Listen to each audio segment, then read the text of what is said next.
students. Namaskar. Good morning students. How are you today?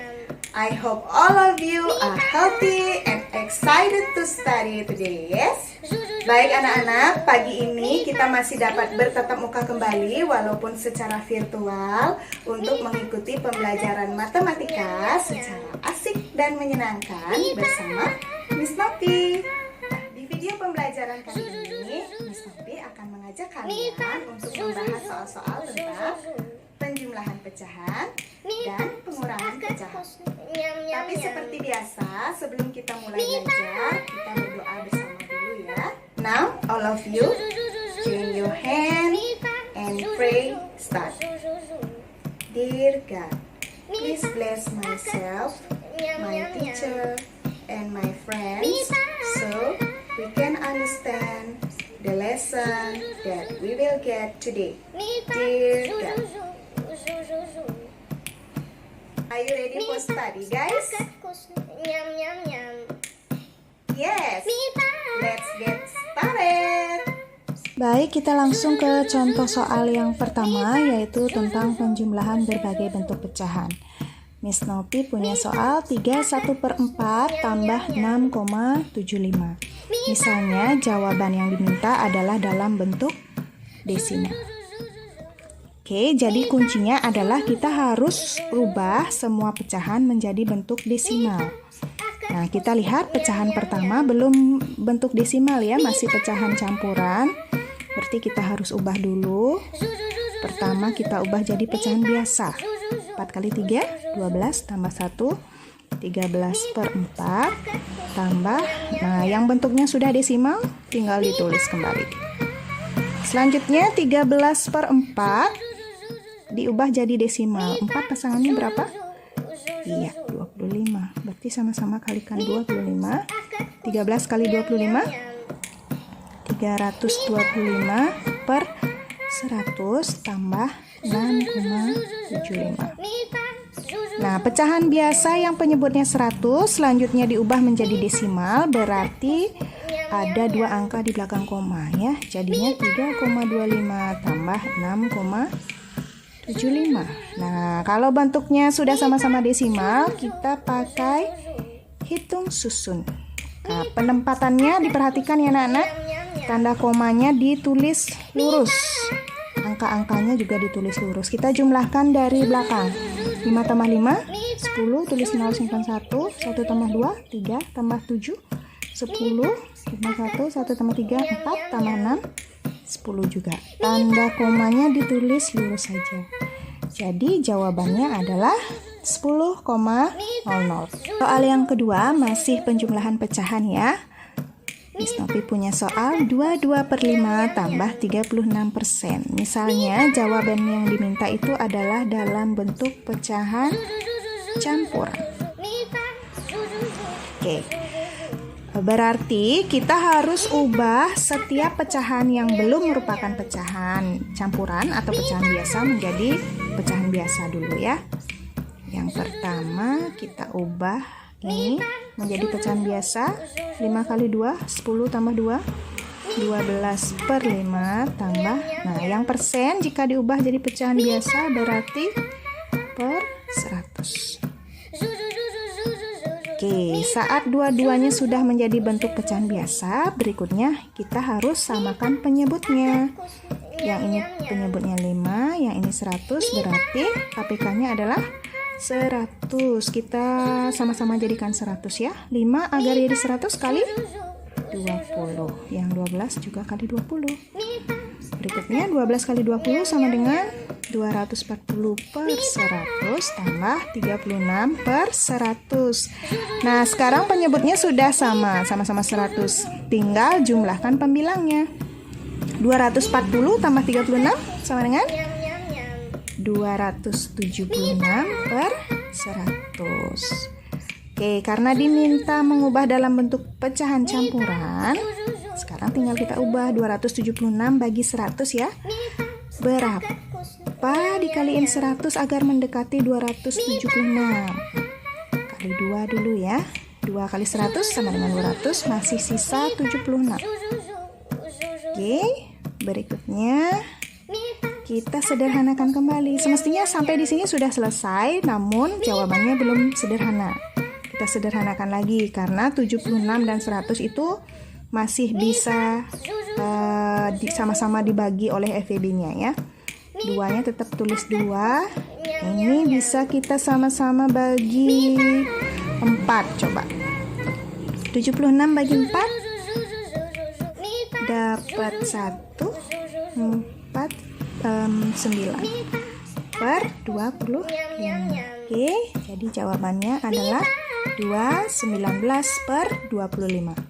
Soal berikutnya tentang pengurangan pecahan. Misalnya 65% kurang 1/10.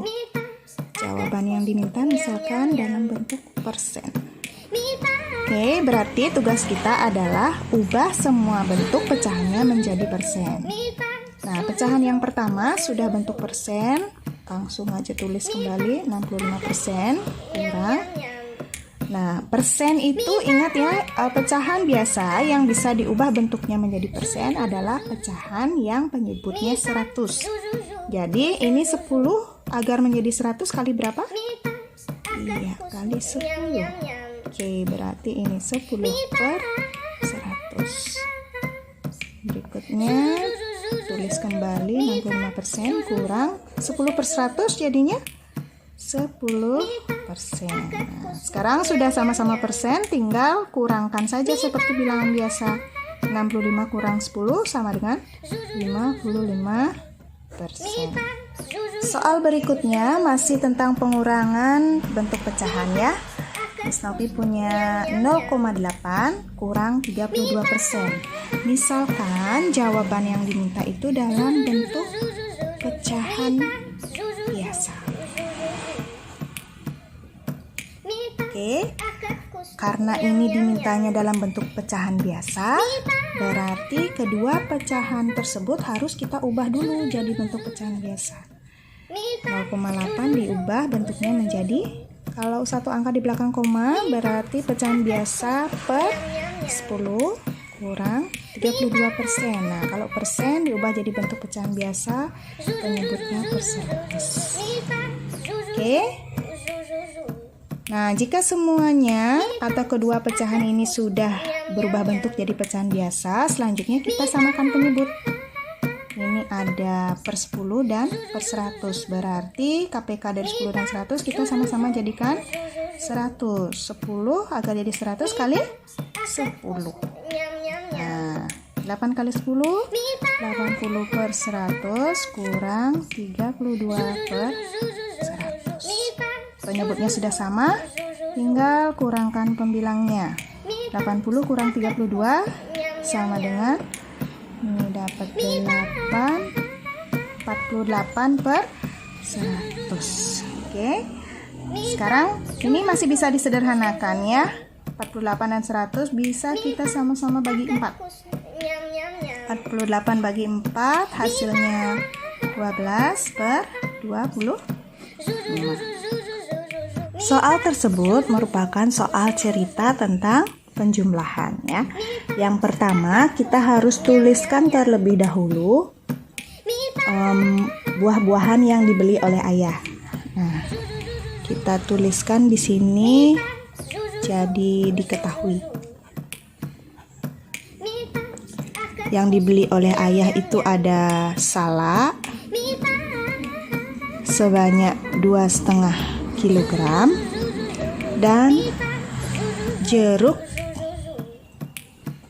sebanyak 1,75 kilogram.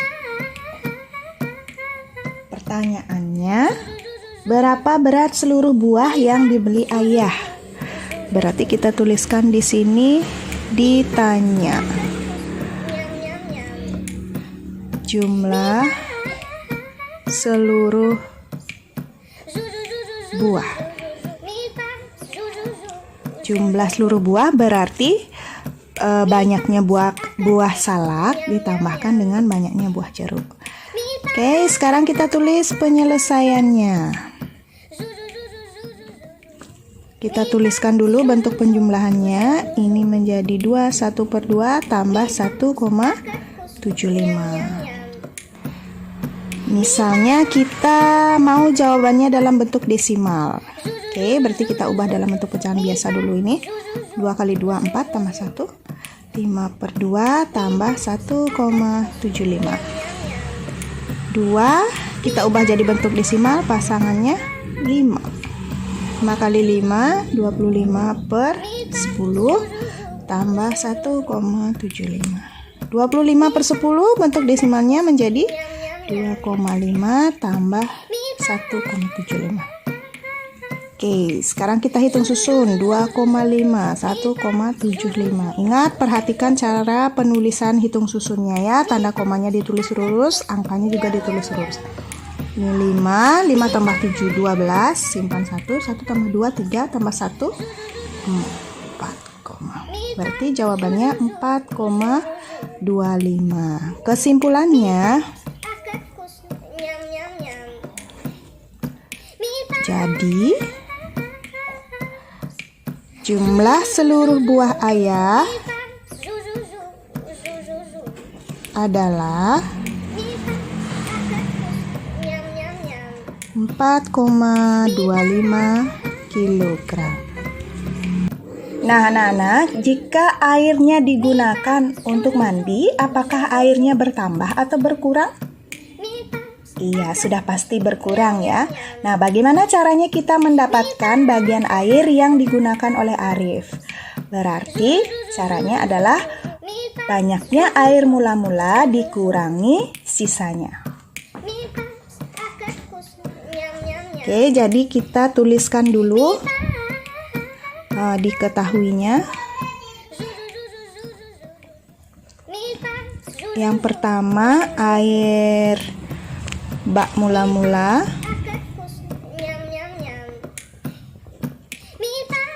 3/4 bagian. Kemudian ada sisa airnya sebanyak 40%. Nah, yang ditanya bagian air yang digunakan. Oke, berarti penyelesaiannya banyaknya air mula-mula dikurangi sisa air. Oke, sekarang kita jadikan bentuk pecahan biasa saja ya. Anak-anak bebas sih boleh jadiin bentuk persen atau pecahan biasa. Nah, Miss Novi di sini mau jadikan dalam bentuk pecahan biasa ya. 3/4 tulis kembali, kemudian 40% diubah jadi pecahan biasa 40/100. Oke, 4 agar jadi 100, ini kita harus samakan penyebutnya dulu ya. Ini kali 25, ini kali 25. Berarti ini menjadi 75/100 kurang 40/100. Nah, penyebutnya sudah sama, sekarang tinggal kurangkan pembilangnya. 75 kurang 40 sama dengan 35/100. Atau kita sama-sama bagi 5 ya, kita sederhanakan jadi 7/20. Kesimpulannya, jadi banyaknya air yang digunakan oleh Arif sebanyak 7/20 bagian. Jadi demikian tadi penjelasan dan pembahasan soal-soal dari Miss Novi ya. Apa kalian sudah mengerti? Iya, Miss Novi yakin kalian semua sudah paham dengan apa yang Miss Novi jelaskan. Nah, sebelum Miss Novi akhiri, Miss Novi mau tekankan kembali dan ingatkan anak-anak semua bahwa kalian harus memperbanyak latihan soal di rumah ya. Karena matematika itu tidak bisa hanya dengan dibaca atau didengarkan saja. Tapi kalian harus lebih banyak berlatih untuk menyelesaikan soal-soal. Oke? sekian pembelajaran matematika hari ini dari Miss Novi anak-anak. Terima kasih karena kalian sudah mengikuti pembelajaran dengan baik dan bersemangat. Sampai bertemu minggu depan. Dah. Namaskar.